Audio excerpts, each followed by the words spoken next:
guys, welcome to Book Streams for Tweens, Black History Month edition with the Fulton County Library System. Today, I have a special treat for you. I'll be sharing with you the book, The Watsons Go to Birmingham, 1963, by Christopher Paul Curtis. So stick around.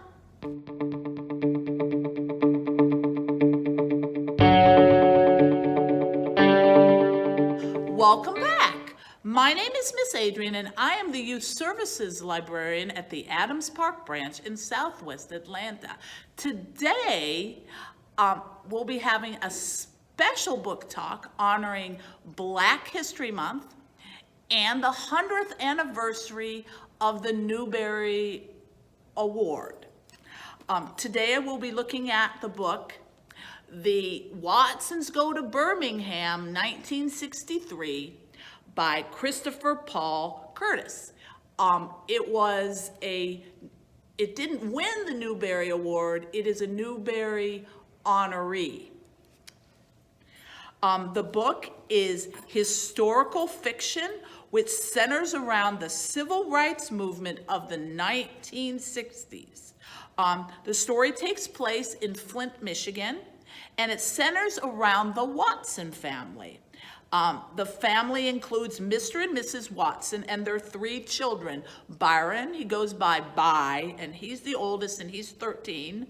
Kenneth, Kenny, and he's 10. And their little sister, Joetta, Joey. And it talks about the different adventures that the Watsons go through, specifically 10-year-old Kenny. When Byron gets into too much trouble, the Watsons decide to go from Flint to Birmingham, Alabama, to visit Grandma Sands, who they think is the only person can shape Byron up. But then some of the events that happen in Birmingham in the summer of 1963 are going to change Kenny's life forever. And actually, some of those events are similar to some actual events that happened. Spoiler alert, they talk about in the book about a church bombing, and actually there was a church bombing in 1963 in Birmingham, Alabama. And in the front of the book, Mr. Curtis gives in memory of the 4 little girls that passed away.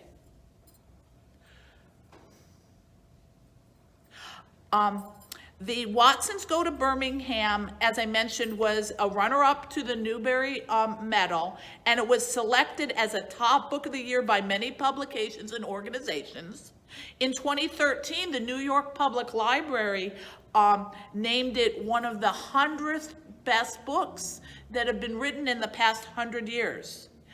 And as I mentioned about the there's an epilogue, and that's a conclusion in the back of the book, and it actually talks about some of the actual civil rights, the civil rights movements, the actual history of that. And as I mentioned about he talks a little bit about the Birmingham church bombing that he kind of wrote about in the book.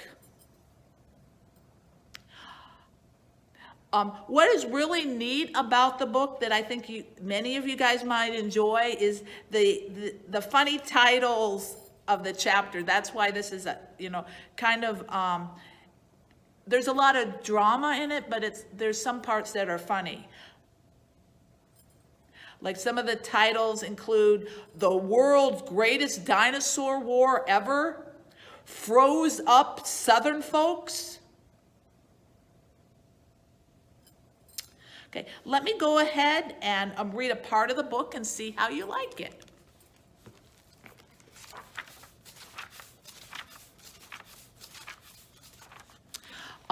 Chapter 1, and you wonder why we get called the Weird Watsons. It was one of those super duper cold Saturdays, one of those days that when you breathed out, your breath kind of hung frozen in the air like a hunk of smoke, and you could walk along and look exactly like a train blowing out big, fat, white puffs of smoke. It was so cold that if you were stupid enough to go outside, your eyes would automatically blink 1,000 times all by themselves, probably so the juice inside of them wouldn't freeze up. It was so cold that if you spit, the slob would be an ice cube before it hit the ground. It was about a zillion degrees below zero. It was even cold inside our house. We put sweaters and hats and scarves and 3 pairs of socks on, and still were cold. The thermostat was turned all the way up, and the furnace was banging and sounding like it was about to blow up. But it still felt like Jack Frost had moved in with us. All of my family sat real close together on the couch under a blanket. Dad said this would generate a little heat, but he didn't have to tell us this. It seemed like the cold automatically made us want to get together and huddle up. My little sister Joetta sat in the middle, and all you could see were her eyes because she had a scarf wrapped around her head. I was next to her, and on the outside was my mother. Mama was the only one who wasn't born in Flint, so the cold was coldest to her. All you could see were her eyes, too, and they were shooting bad looks at Dad. She always blamed him for bringing her all the way from Alabama to Michigan, a state she called a giant icebox. Dad was bundled up on the other side of Joey, trying to look at anything but Mama. Next to Dad, sitting with a little space between them, was my older brother Byron. Byron had just turned 13, so he was officially a teenage juvenile delinquent and didn't think it was cool to touch anybody or let anyone touch him, even if it meant he froze to death. Byron had tucked the blanket between him and Dad down into the cushion of the couch to make sure he couldn't be touched. Dad turned on the TV to try to make us forget how cold we were, but all that he did was get him in trouble. There was a special news report on Channel 12 telling about how bad the weather was, and Dad groaned when the guy said, "If you think it's cold now, wait until tonight. The temperature is expected to drop into record low territory, possibly reaching the -20s. In fact, we won't be seeing anything above zero for the next 4 to 5 days." Doesn't this sound like a great book? And I'm sure you're all interested to learn more what adventures the Watson family have and what exactly Byron does to have the family go to Birmingham. The Watsons Go to Birmingham 1963 is available in a book form. It's also available on audio and ebook in Overdrive Libby and eReads Kids. Let me share with you a little bit about the author, Christopher Paul Curtis.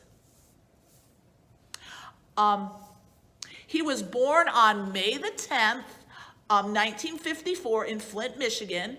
He had a lot of different jobs before he became a full-time writer.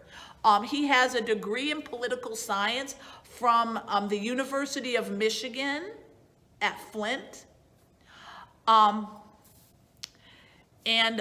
He, as I mentioned, the Watsons Go to Birmingham was a Newbery honoree, but he also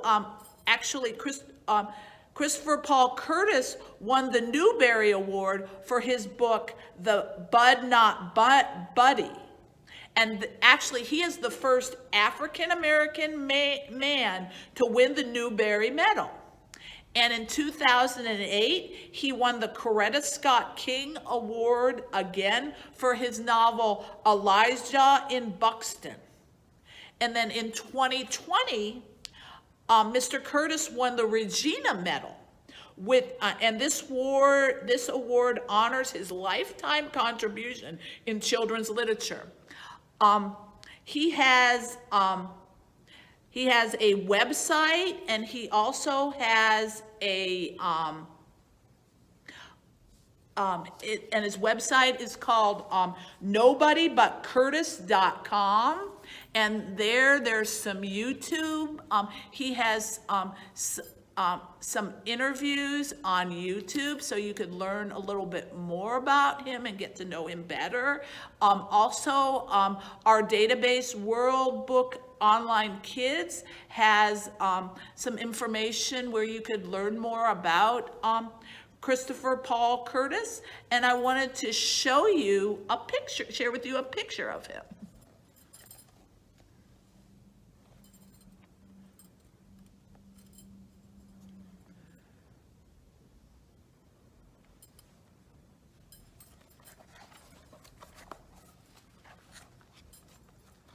There he is. And that's from his Wikipedia page.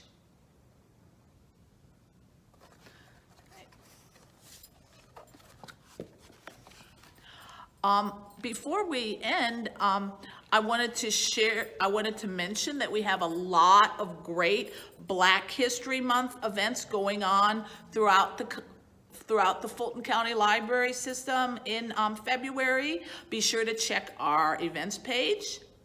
And don't forget that if you want to send us your fan art, you can send that to us. You know, maybe you drew a picture of one of the adventures the Watson family did, or maybe something Bai or Kenny did. And if you like the video, give us a thumbs up. Thanks for watching, and we will see you in March for another edition of Book Streams for Tweens. Bye, and have a great day.